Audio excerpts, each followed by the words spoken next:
मैं अनुपमा श्रीवास्तव, सेवानिवृत्त प्राध्यापक, बिलासा गर्ल्स कॉलेज। मैं भारतीय प्रजातंत्र के बारे में अपने देश की सांस्कृतिक पृष्ठभूमि के अनुसार कुछ कहना चाहती हूँ। किसान आंदोलन के परिप्रेक्ष्य में भी मैंने कुछ बात कही थी, लेकिन हमारी एक सांस्कृतिक पृष्ठभूमि है। ये बड़े सुखद बात है कि इतने सालों, इतने दिनों से जो हमारे देश में आंदोलन चला, ये शांतिपूर्ण ही रहा और ये भारत माता की संस्कृति का ही प्रभाव है। इस संबंध में मैं थोड़ा सा भारत माता के संबंध में भी कहना चाहती हूँ।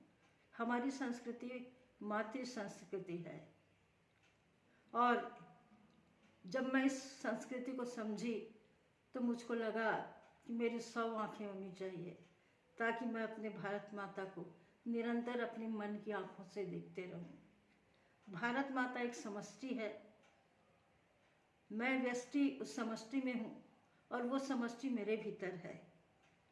तो आज़ादी की लड़ाई हमारे देश की सर्वाधिक प्रजातांत्रिक लड़ाई हुई थी और इसके बाद ही हमने एक शुद्ध साधन के द्वारा आज़ादी पाई।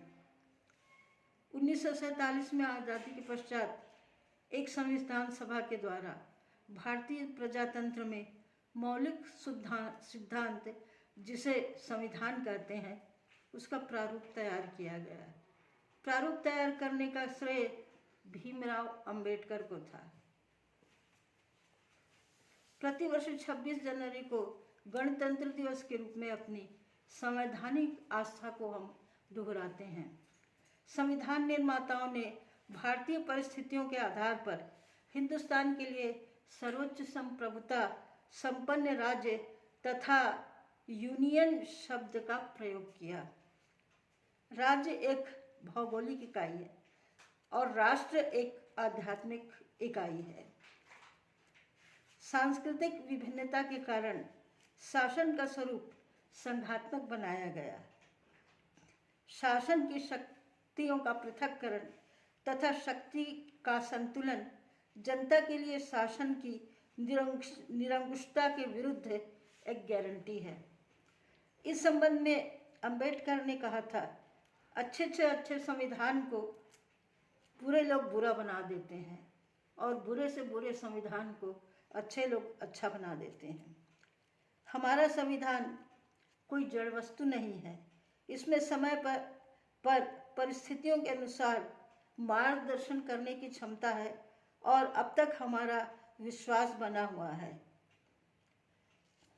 अभी तक किसी दल के नेता ने या किसी राजनीतिक दल ने संविधान या कानून के दायरे में बाहर जाके कार्य नहीं किया है, लेकिन इस आंदोलन से हमारे कानून और संविधान पर एक प्रश्न चिन्ह खड़ा हो गया है।